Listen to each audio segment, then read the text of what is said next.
Hello, and thank you for attending today's webinar, Building Resilience and Sustainability Through an ESG Reporting Program with Workday and Accenture. My name is Annette Malati, and I'm part of the solution marketing team here at Workday, focused on our solutions for the Office of the CFO. I just want to take a moment before we start to give a special thanks to everyone for joining us today. We hope you and your families are staying safe and healthy. We appreciate the time you're taking to join us, and we hope that you find today's webinar informative. This webinar is part of a Looking Forward Work with Workday series, which was designed to give you insight into how organizations can do more with Workday, including additional ways we can support how you manage your people and your business. Before we jump in, we really want to make sure that you understand the console that you're working on in your desktop and you get your most out of your experience today. So all the way to the left of the gray bar is a help widget, where you'll find resources and information for common technical issues that you may experience throughout the webinar. There's also a slide widget where you can expand your slide area and are maximizing it to full screen by clicking the arrows at the top right corner. The media player is for audio, and any screen share that may take place during the session will come through this widget. So when you can see a demo, you can see the slides as well. The Q&A, there's a speech bubble with a question mark in it. And there in the middle of the gray bar, if you have any questions during the webcast, feel free to submit them through that widget. And we'll try to answer those during the webcast. But if the fuller answer is needed and we run out of time, we'll definitely answer those follow up via email. Please know that we do capture all the questions that are being answered, so we'll make sure to respond to those we don't get to. You'll find additional materials related to Workday in the resource list. And we encourage you to download any resources or links that you may find useful. We've also included a link to register for upcoming Looking Forward with Workday webinars, and you also see a few assets from Accenture there as well. Lastly, there's one extra icon all the way to the right widget bar at the bottom of your screen. It's a speech bubble with actually little lines in it.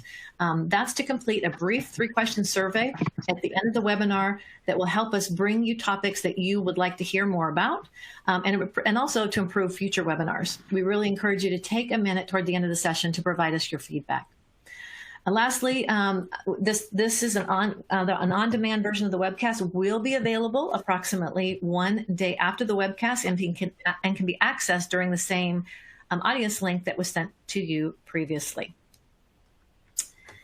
So this webinar may have some forward-looking statements or comments, so please note that this is under Safe Harbor. And thank you again for joining us today, and I'd like to now introduce our speakers. And Nicola Smith has over 20 years of experience in business transformation services. Nicola continues to challenge the status quo, bringing a purpose and value to Accenture's clients. In her role as Accenture's UK and Ireland intelligent finance platform lead, specializing in transformation enabled through cloud automation technology solutions, and with sustainability performance among the top strategic priorities of the CFO, she is part of a wider team shaping the future of ESG awareness, reporting, and value delivered to organizations.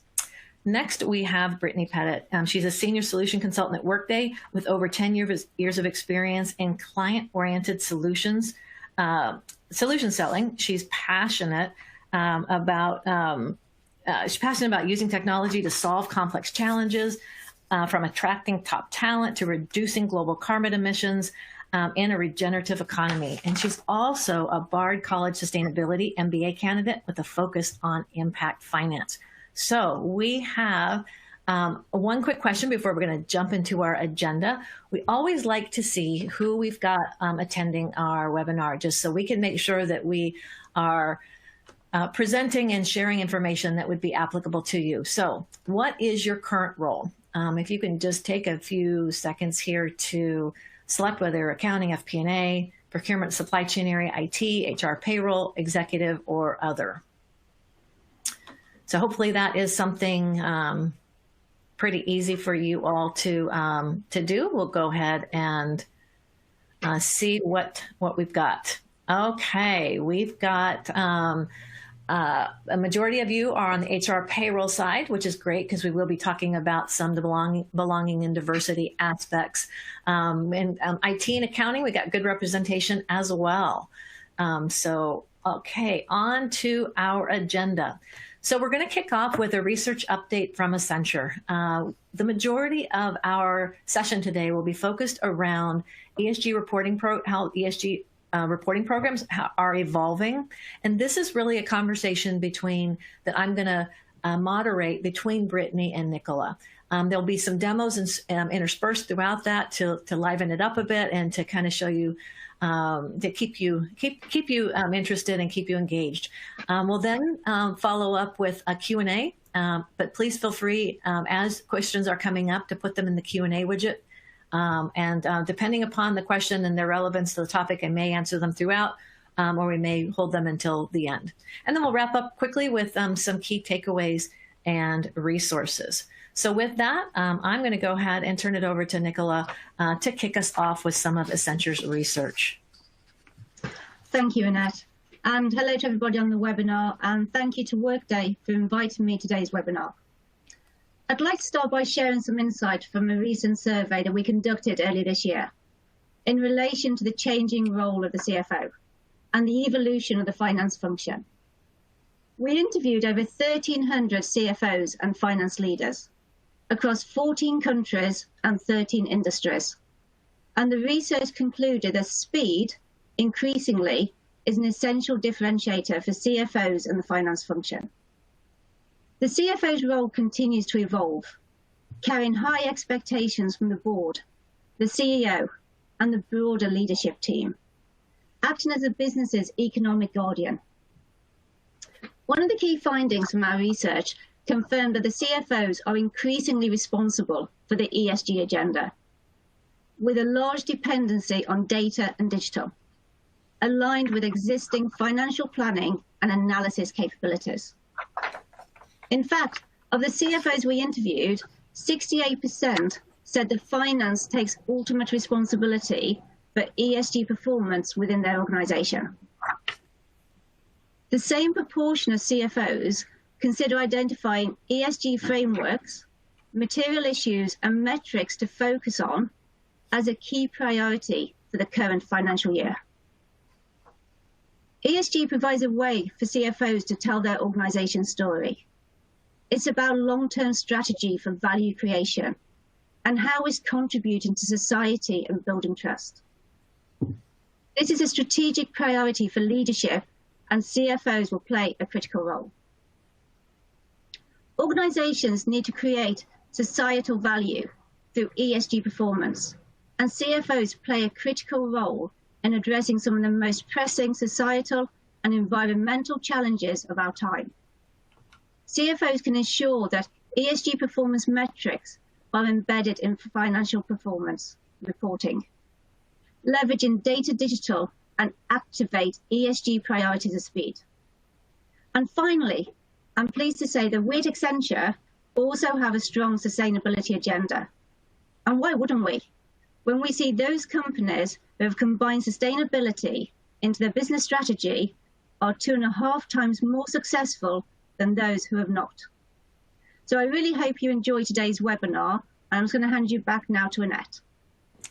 Thank you so much, Nicola, for setting the stage and sharing some of that research. That is, I'm super excited about this conversation that we're going to have. So now let's go to our poll number 2, and we'd like to understand what ESG principle is your organization prioritizing?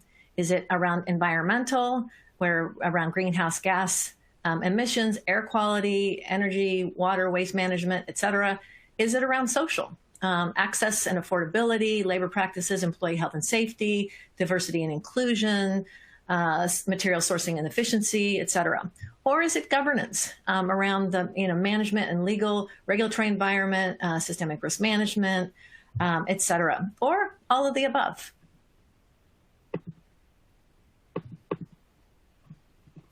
So just give you a few more seconds to select your choice there. All righty. Oh, good. We've got a nice balance. And so Brittany and Nicola can see here that we've got social. Wouldn't surprise me that social is the largest aspect, given that we have a lot of HR folks on the phone. So that's really, it makes sense. But it's also nice to see the environmental and all the above. So we've got a really nice mix of priorities that folks have today. So let's go ahead. And now what I want to do is kick us off and go into our conversation where we're going to have this more, maybe I call it a fireside chat with some demos interspersed. So just to kick us off, a little bit of background. In August 2019, there was 181 CEOs of America's largest corporations that overturned a 22-year-old policy statement that defined a corporation's principal purpose as maximizing shareholder value. So in its place, the CEOs of Business Roundtable adopted a new statement of purpose of a corporation, declaring that companies should serve not only their shareholders, but also deliver value to their customers, invest in their employees, deal fairly with suppliers, and support the community in which they operate. So the first question I'll pose to Brittany and Nicola, 2 years later, here we find ourselves 2 years later, what have you seen when it comes to the CFO's role in supporting an ESG reporting program? And what kind of engagement are we seeing with other stakeholders? So Brittany, why don't you go ahead and kick us off? Yeah, sure. Thanks, Annette. It's definitely an important question. In the last 2 years, CFOs have really started to rise to the challenge of delivering value to a wider set of stakeholders through the process of managing their ESG reporting. For a little bit of history, corporate sustainability initiatives and reporting on them have slowly been gaining popularity for decades. Some evolutions have included corporate social responsibility reports, which were initially popularized in the 70s, and those were influenced by social pressure and movements to understand the link between industry and environmental changes. We also have the triple bottom line that came into fashion in the 90s, and that advocated that companies put equal value on people, the planet, and their profits. But these precursors to modern ESG reporting didn't always treat sustainability issues as related to company finances. So in turn, this ended up creating the impression that efforts to reduce environmental harm or to increase social well-being were unrelated to or even detrimental to company success. Of course, the paradigm shift that we have experienced, particularly in the last decade, is the recognition that exactly the opposite has been true. That financial success is strongly linked with better performance on the environmental, social, and governance issues that are considered material within each industry. And in fact, the recent push for increased ESG reporting has largely come from within the finance world, as institutional investors have prioritized thematic impact investing that aligned with their values, and asset managers have seen consistently higher returns from holdings that demonstrate ESG leadership. A few examples of this in some recent years have included widespread proxy voting activism to enforce board diversity targets where they're not already mandated, or to install leadership that's committed to a business model that fully accounts for oncoming impacts of climate change. In his infamous and influential Larry Fink letter, the BlackRock chairman and CEO said in his 2018 annual letter, "To prosper over time, every company must not only deliver financial performance, but also show how it makes a positive contribution to society." And without a sense of purpose, no company, either public or private, can achieve its full potential. It will ultimately lose the license to operate from key stakeholders. So this is very similar to the Business Roundtable statement. It really helped to set the expectation that a company's ability to demonstrate stakeholder value is no longer optional. It is becoming a prerequisite for access to capital. So as a result, CFOs have really started to embrace ESG initiatives and reporting, like Nicola said, as an opportunity to tell their company's story, essentially demonstrating commitment to those stakeholder groups by prioritizing reporting on the issues that matter to them. So although the CFO can assist in the materiality assessment process to identify what exactly those issues are, predominantly they have responsibility for aligning finance with corporate ESG objectives, and they can take ownership of ultimately disclosing on that ESG performance. And also, like Nicola mentioned, the Accenture research shows that 68% of CFOs take that responsibility, the responsibility for an organization's ESG performance. So ESG engagement in finance takes a lot of different forms. For example, it can look like managing spend that is requiring suppliers to meet certain ethical or operational standards, which we'll see an example of in just a few minutes. It could look like funding capital projects that include a measurable ESG impact, or even incorporating ESG data into cash management decisions. CFOs also participate in external stakeholder engagement even more directly by taking that responsibility for ESG disclosure, particularly when it's part of an integrated reporting process in which ESG data is included with that periodic financial filing. And while sustainability professionals are still going to be responsible for compiling and finalizing that data, the Office of the CFO and Sustainability Officer together can partner to ensure coordinated disclosure of all material financial and non-financial data. Nicola, what other types of engagement on ESG issues are we seeing from CFOs? Yeah, but thanks, Brittany. I'm not really quite sure how much more I can add to that. That was a great summary. But I will just add a bit from Accenture's point of view. So in reality, we actually see a variation in commitment from organizations, from the CFOs who are just doing the mandatory minimal they have to do, to those who are really fully committed. And as you would expect, those leading organizations who are fully committed are really focused on the value and the values for both their internal and their external stakeholders, supported by a finance team that has embedded ESG into their decision-making and strategic planning. Now, these organizations recognize that ESG needs to be fully embedded into the DNA of the organization across the end-to-end internal and external ecosystem. So this is really, really important. So these organizations who recognize that the investment in ESG maturity will give them the rewards and a competitive advantage. So across these organizations, what are those considerations? I think the primary one for me, and maybe one that you didn't touch on, Brittany, was around the acquisition of talent. So many potential employees will look at the ESG credentials of an organization before actually applying for a job. Employees want to be sure that the organization they work for is responsible and shares the same values as they do. Strong ESG performance also signals that the organizations are embracing inclusion and diversity. And of course, financial performance. Research has shown that companies with high ESG ratings outperform their peers, enjoying higher operating models and generating higher total return to their shareholders. Regulations. Leading organizations are being proactive and investing in anticipation of regulations. This will ensure they have the right technology and the right data capability so they can be flexible to changing requirements. And finally, but by no means least, customers. Millennials are demanding more transparency and investment in sustainability. And as already discussed, the CFO is key to driving the ESG agenda and pushing to deliver value. They are connected to the strategy, and they're a key enabler for delivering results. But that said, not only are CFOs responsible for reporting ESG performance, they're also the gatekeeper to investments to ensure they meet ESG thresholds. For example, a renewal of a fleet of vehicles, electric versus petrol. But as I said, and so complementing what you said, Brittany, this is about recognizing that organizations are either doing the minimal mandated work or they're being really fully committed to the ESG agenda. And I really challenge the people on this webinar to think about where you and your organization is. Are you just doing the tick the box, the mandated, or are you really being fully committed and getting those rewards? So with that thought, I'm just going to hand back to Annette. Thank you so much, Nicola and Brittany, both. I love the just the energy and how things have evolved to get us to where we are today. And I think we've all seen things that are happening on the news recently about predictions about what our planet is going to look like by 2040, by 2045, 2050. So it's this is again so timely, even though it's a topic that has been around for quite some time. So this next question and conversation is around what does collaboration with internal and external stakeholders look like within an enterprise? where does it manifest itself within the organization?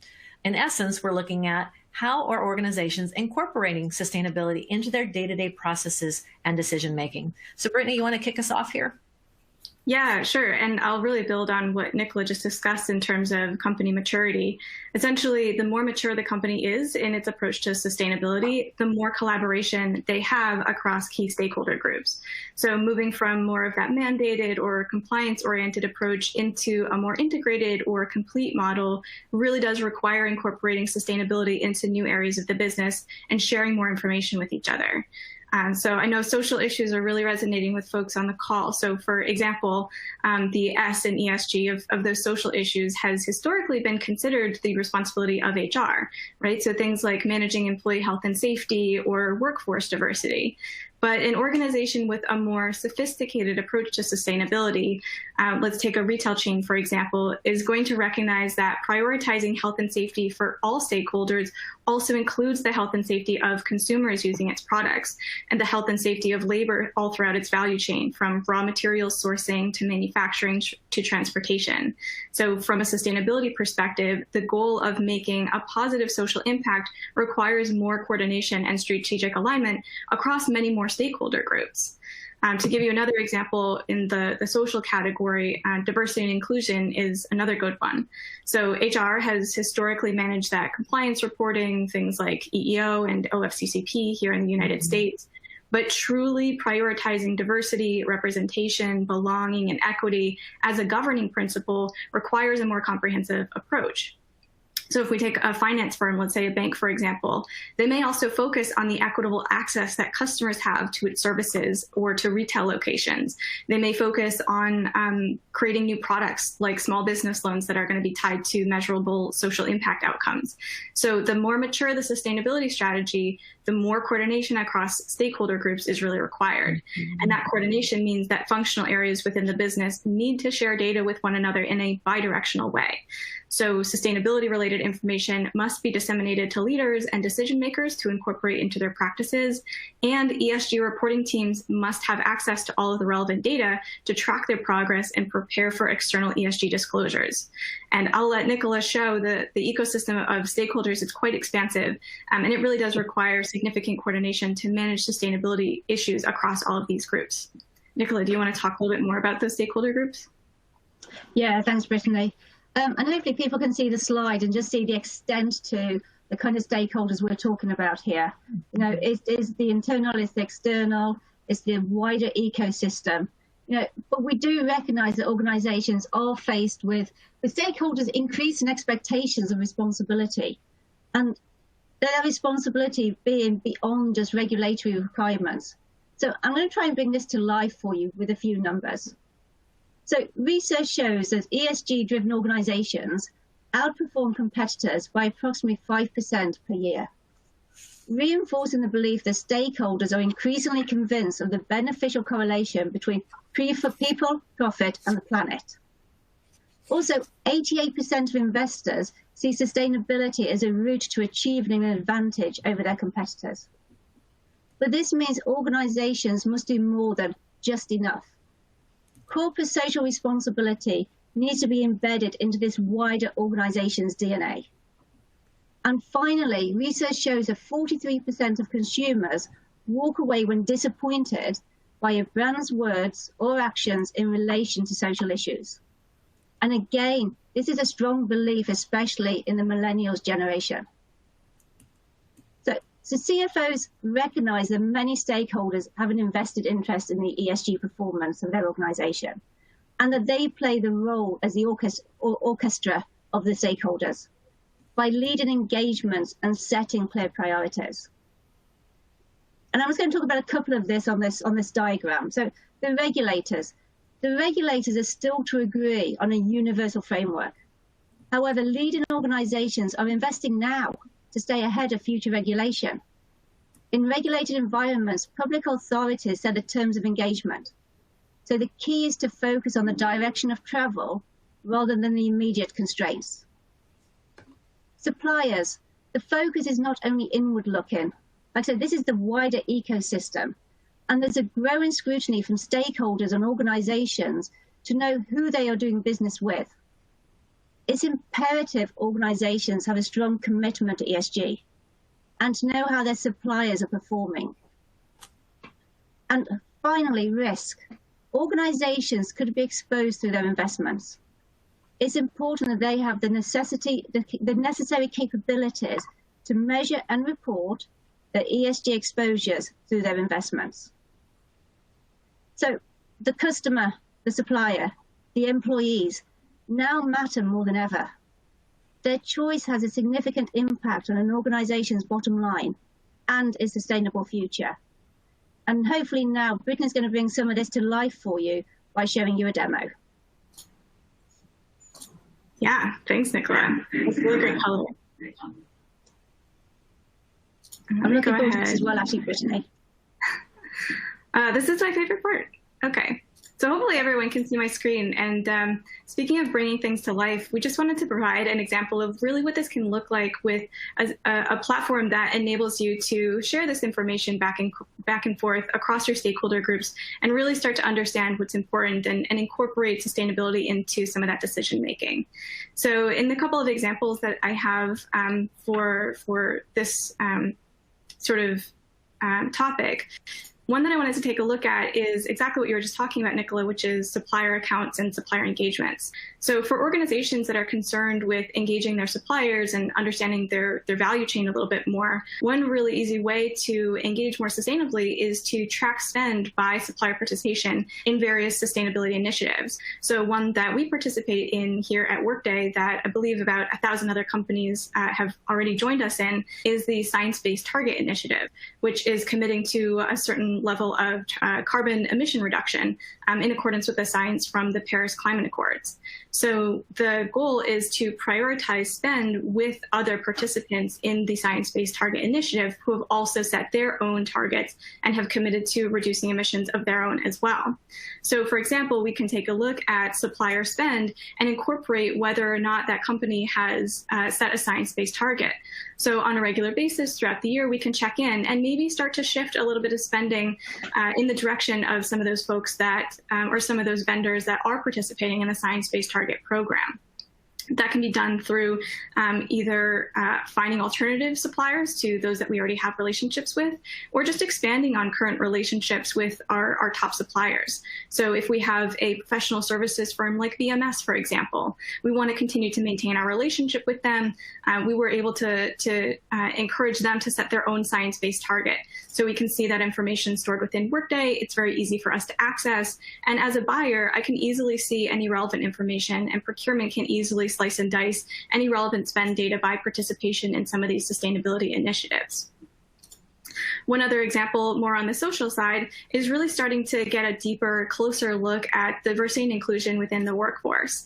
So some folks on the phone might be familiar with Vibe Central. This is a really great way to leverage Workday functionality to do some deeper analysis above and beyond simple compliance or mandated HR reporting, really being able to see things like diversity and inclusion across multiple different groups, whether it's multiple different protected classes or race and gender combined, really starting to get that deeper look at your belonging and inclusion data and start to combine some of that demographic data with things like compensation information to start to explore equity. Lots of different ways that we can operationalize that ESG data. And again, the point is delivering sustainability to the decision maker and also making sure that we have access from a sustainability perspective to the information that we need for ESG and compliance reporting, as we'll see in a few minutes as well. So just wanted to give you that quick preview. Hopefully that was a good teaser. I'll turn it back over to Annette to take us into the next question.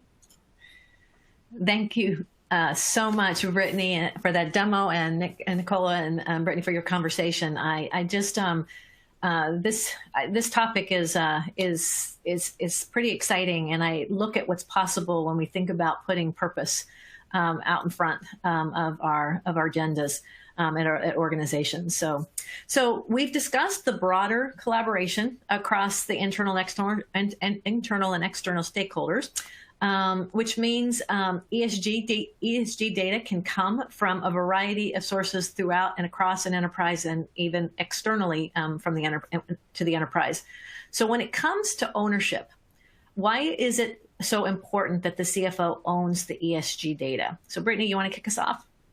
Yeah, definitely. And as we've sort of been alluding to, there are a number of different factors in play that make the CFO the perfect owner of ESG data.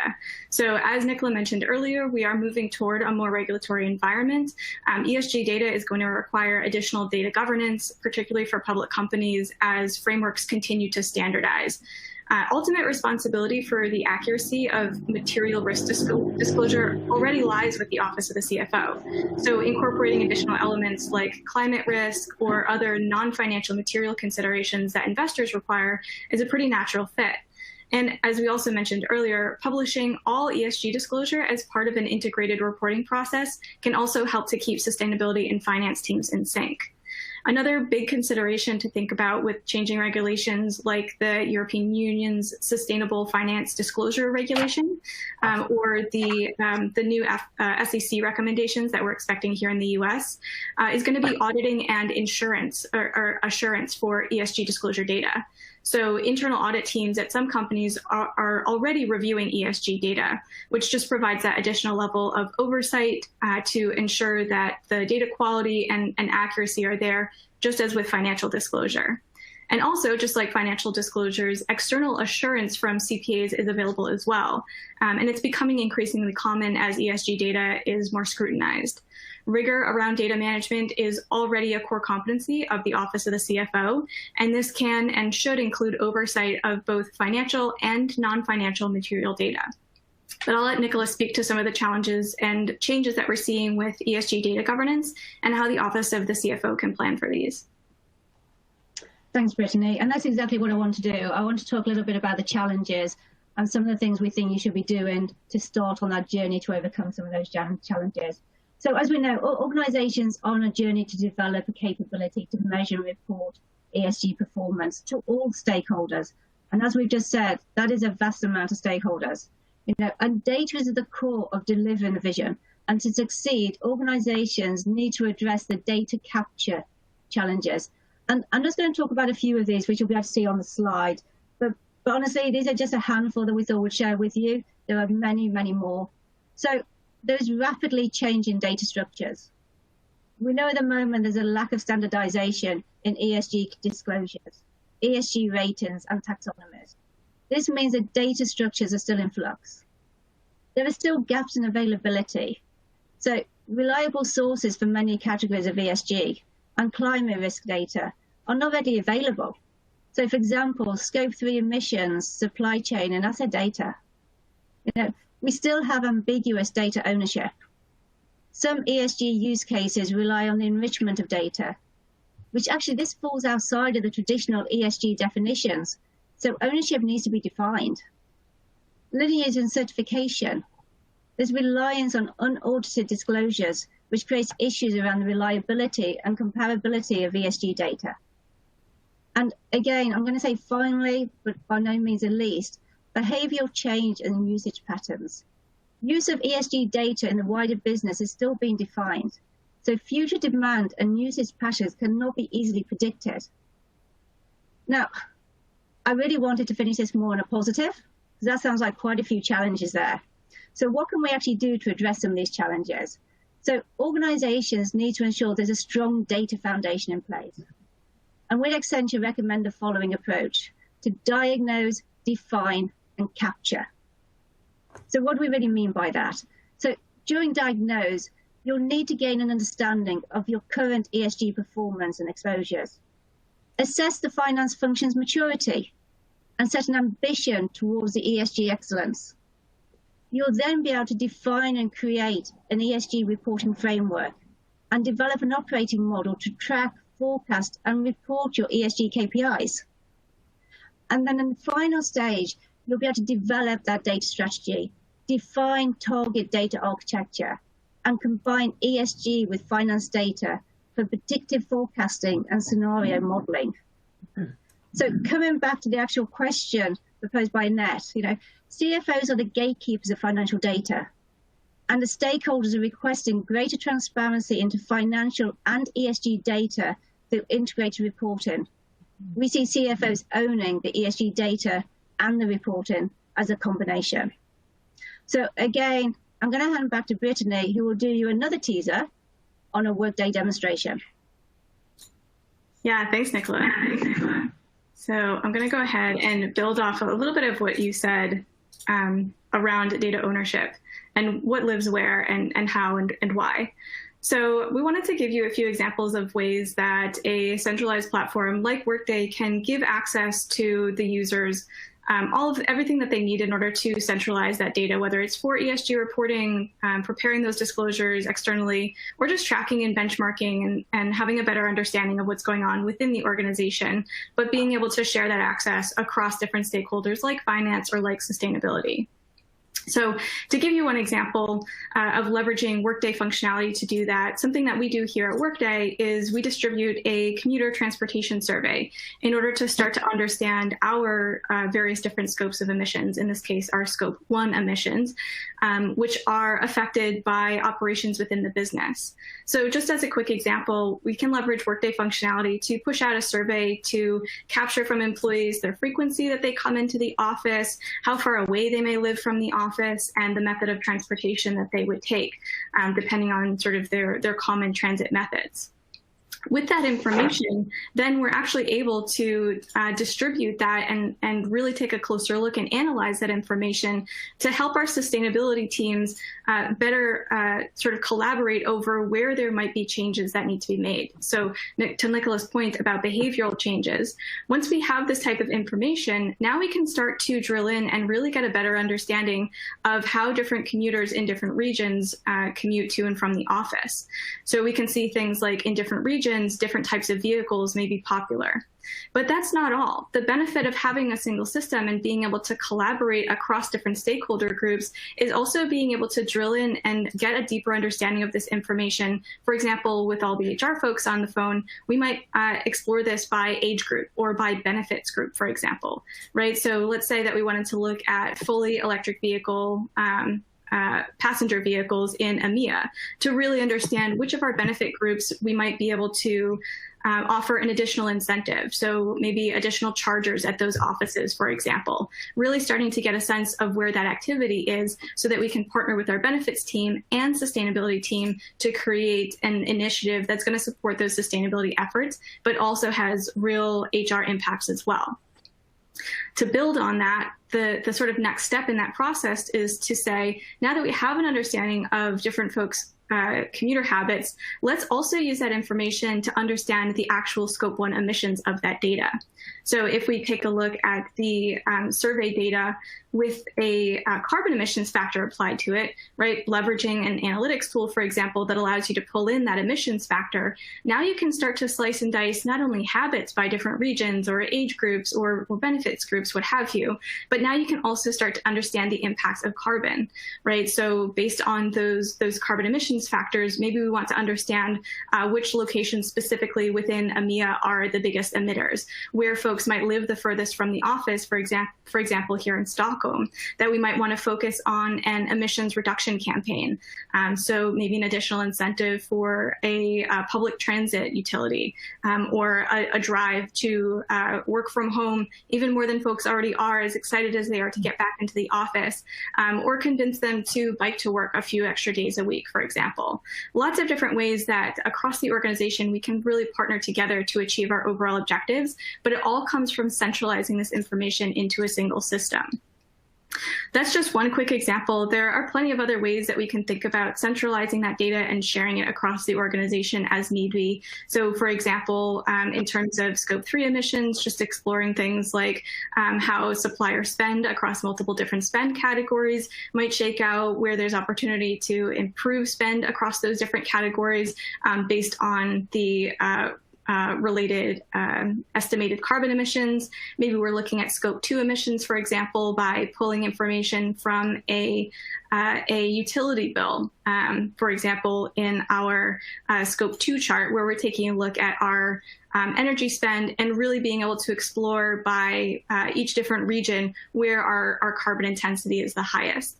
right? Again, all of this is somewhat aspirational as you start to think about how data can be shared across multiple different stakeholders to really help the organization to mature in terms of sustainability strategy. But these are just a few different ways to think about how that data lives within the organization and how it can be shared across the organization, again, for better internal management and benchmarking, but also for better external reporting as well. So with that, I will turn it back over to Annette to bring us home. Thank you so much, Brittany. And I love how you demonstrated that, we've got data within Workday that we've created, like the survey, the survey data, but then you've got worker data, and then you're able to bring in data from external data in and blend that in with our analytics platform to basically give you this more comprehensive view. So that was a great demonstration and example. So thank you for sharing that with us. So this next question is maybe require you to put a little bit more thought in this one. Which level of ESG engagement most closely aligns with your organization today? So the first one is ad hoc, where you adhere to regulations and respond to basic stakeholder requests only. There's really no formal sustainability function or strategy in your organization. The second one is nascent.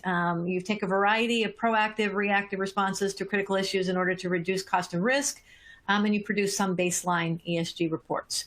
The third area is established. You have established some sustainability programs tied to overall material issues. ESG reporting is managed by a dedicated sustainability function. The fourth is integrated. Your sustainability is routinely considered by departments such as finance, risk, procurement, HR. In core business decisions, we follow the latest recommended ESG reporting guidelines from all major frameworks. And then last but not least is transformative. You have a system-wide sustainability mandate that is fully integrated into all aspects of your business. So with that, I'll just give you some, and I know that this may be depending upon where you sit in the organization.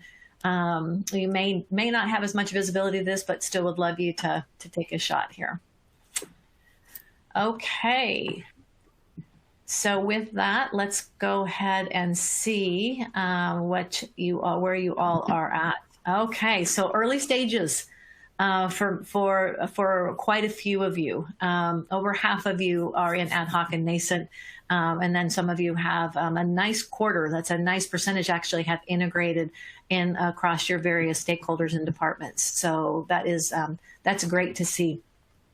Okay, so we are now going to go into, I'm going to just check our time. We got 15 minutes for questions. So there's a few questions that came in while we were presenting. The first one is around the environmental aspect of ESG. So how do you think the IPCC report that states global warming will hit 1.5 C by 2040 will affect organizations' focus on carbon emissions reporting at scope 1, 2, and 3, especially in the cloud? So I will, Brittany, I don't know if you want to take a stab at that one, and then Nicola jump in. Yeah, absolutely.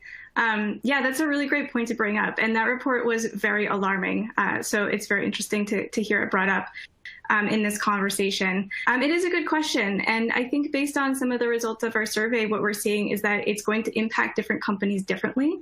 I do expect that because we have already made some progress in terms of corporate social responsibility and ESG reporting, that there are metrics in place that companies can use to really track some of their carbon expenditures more now than there even were like 5 or 10 years ago. So I think companies are in a better position to be able to pivot to accommodate some of the impacts that will come from sort of the sharing of a report like that. But really it's going to come down to two different sort of types of impact. And the companies that are more mature obviously will be able to pivot and absorb those differently. The first type of impact will be on a company's ESG reporting in terms of its environmental impact outward. Reports like this are extremely alarming and always hopefully light a fire under different business leaders behinds, because it really gives them an incentive to start to change their behavior. And there's already a stakeholder focus on this topic. So focusing on reducing a company's emissions, reducing their environmental impact is top of mind. And there are already frameworks and systems in place in order to help them do that. The other side of it, though, that I think is really interesting and compelling is starting to explore a little bit more how that climate change is going to pose risk to different organizations as well. The other side of environmental and ESG reporting is quantifying that in terms of risk to the organization. So what will change like that mean for different types of organizations? Mm-hmm. So in manufacturing, in retail, for example, any industry that requires access to raw materials, how is that drastic of climate change going to affect your ability to source those materials, to transport them, where labor is going to live in order to be able to extract those and transport them and do that manufacturing? There are a lot of things to think about from the risk mitigation side as well. And I think that's where there's going to be a lot of opportunity for growth and to start shifting. So frameworks like TCFD, the Task Force on Climate-Related Financial Disclosure, are designed to give a framework for exactly that. So I think that's where those more mature organizations are really going to start to get a little bit more serious about the impacts of climate change that they may pose on the business. I don't know, Nicola, if you want to add anything. There's not much I can really add to that, Brittany. Great answer to a great question. I do think, though, like we said before, and we've said a couple of times during the last 45 minutes, it is about the maturity of the organisation. And those organisations who are really investing now to really get and understand that ESG performance are going to be able to cope with these challenges a lot more easier than those who are just doing the standard mandated actions. So I think the key message for me is, invest in ESG, take this forward, because without this early investment, without building that capability in your organizations now, these kind of reports are going to come out and they are going to be a big impact on your organization, because you're not going to be able to manage that impact as well as the more mature organizations who have those capabilities. So it really is start the journey. Wherever you started, but start the journey now. Thank you both. We have another question that has come in, also around the environment. And Brittany, this is more tied, I think, to your first demo. How are CO2 emissions linked to different spend categories, vendors in your recent demo? Are they existing back-end data sources that are able to be combined with financial performance, whether actual or forecasted, to arrive at these CO2 emission figures? Is this out-of-the-box capability, or does this require bespoke build-out? Yeah, it's a great question, and it's an exciting one. So to give you a little bit of background on how the emissions map to spend categories, there are frameworks out there, sort of templates that give an estimation based on a dollar spent in any different, a variety of spend categories, what the related or estimated associated emissions with that are. So the EEIO, for example, is a popular framework that allows you to really map your spend categories to associated emissions. So think of a common example is like office supplies. So we can estimate that a basket of goods purchased from an office supplies department, for example, is typically going to have a series of emissions associated with it. That there are common sort of standardized emissions associated with purchasing paper, for example, things like transportation of those different materials, right? How far they need to travel. So those frameworks are already out there. Those exist already. What is a little bit more bespoke in this case is actually doing that mapping and doing that alignment on the back end. So in my demo environment, for example, what I did was take the existing spend categories within my organization, within Global Modern Services, not my organization, but within our demo company, and I mapped those to the spend categories from one of these templates, from one of these frameworks.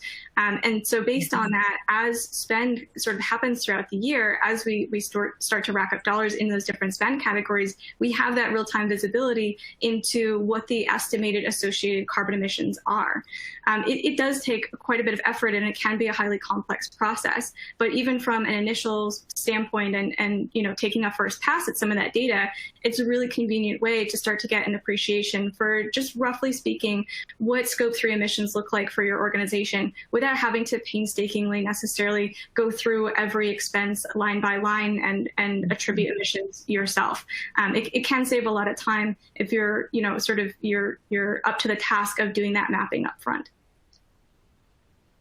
Awesome. Nicole, anything you would add to that? Just really reinforcing some of that messaging about the access to data. And actually, what really interested me in your response, Brittany, was your reference to real-time data.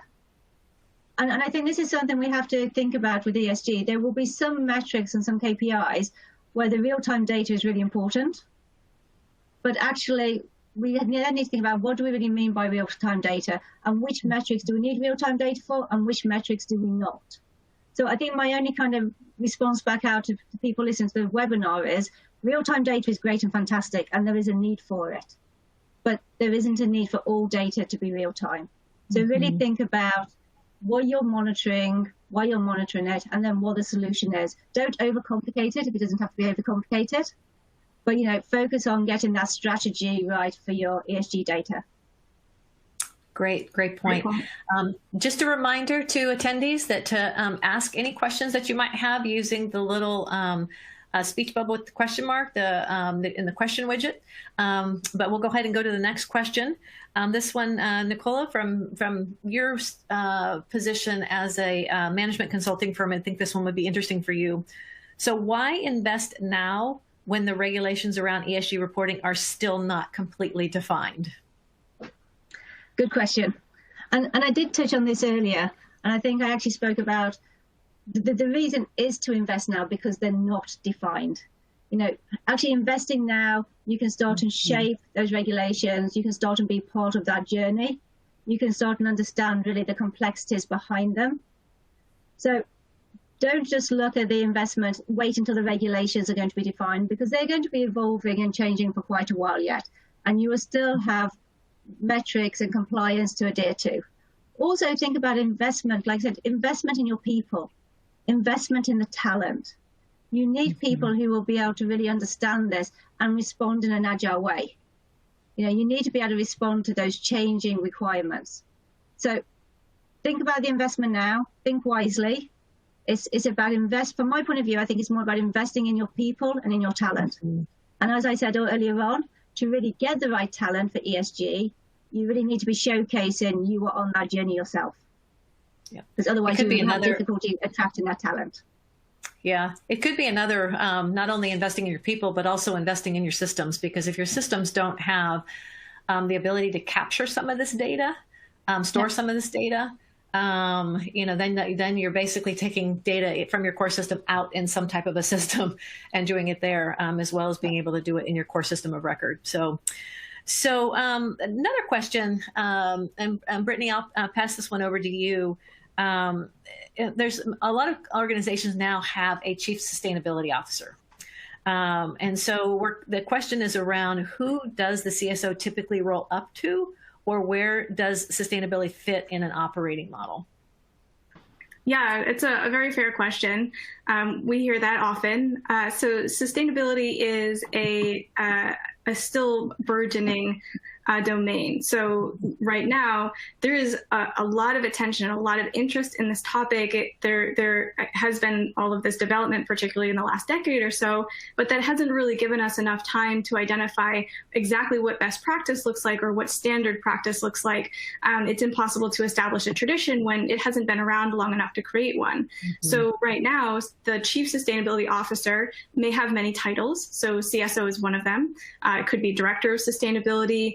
It may be unrelated to sustainability entirely. It could be somebody who lives within HR or people in purpose. But ultimately, that person can either have a C-suite status, like a CSO.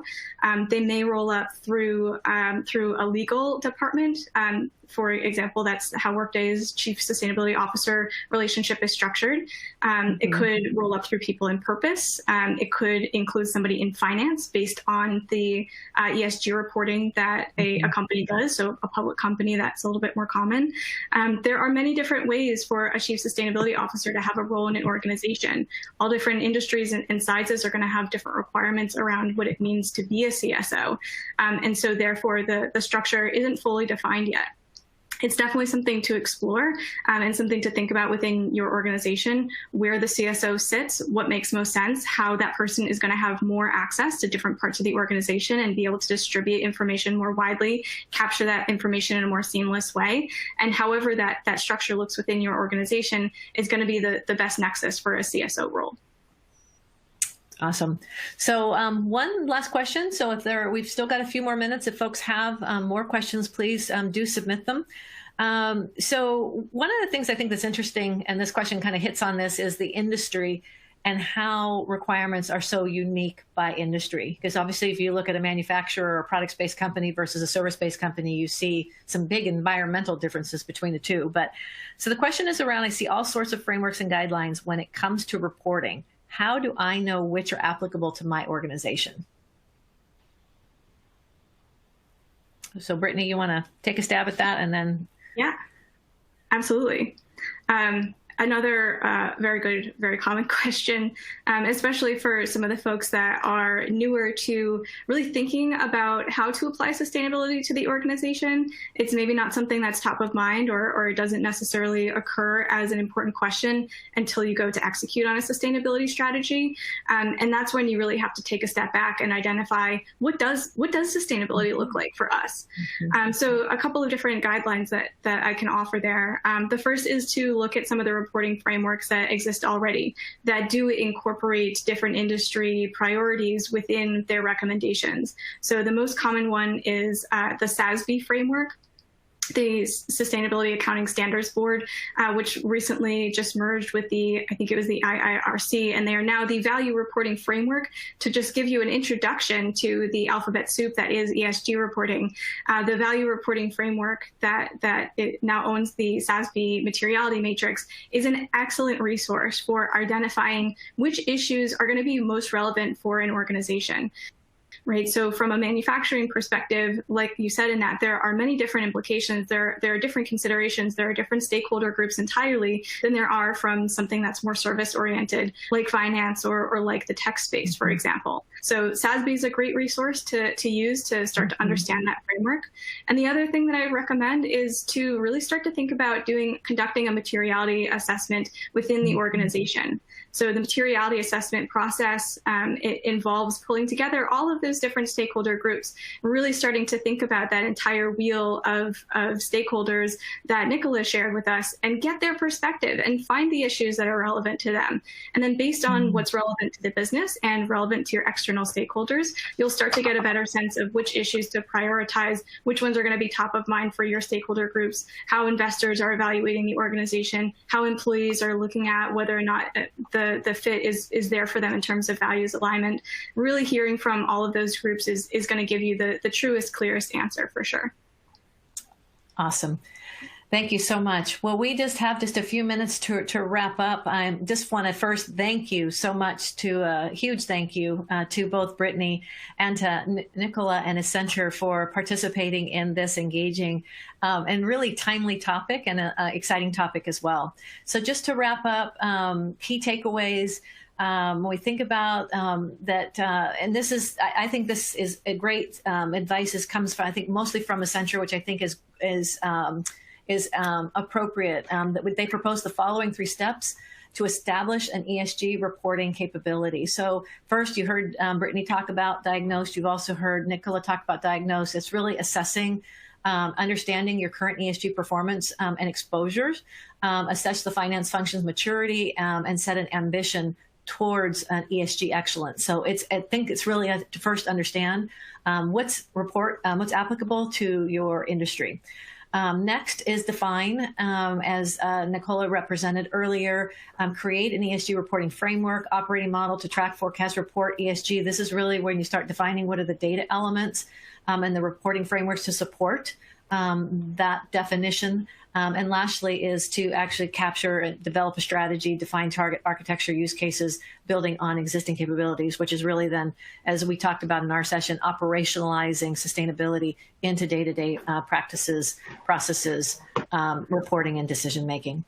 So just to wrap up, we have just some upcoming Looking Forward with Workday webinars Also in your resources widget, some of these assets, links to these assets from Accenture on ESG are available. And so with that, again, I'd like to thank all of you for joining us today, and hope that you have a great and productive rest of your day or evening, and take care. Thank you.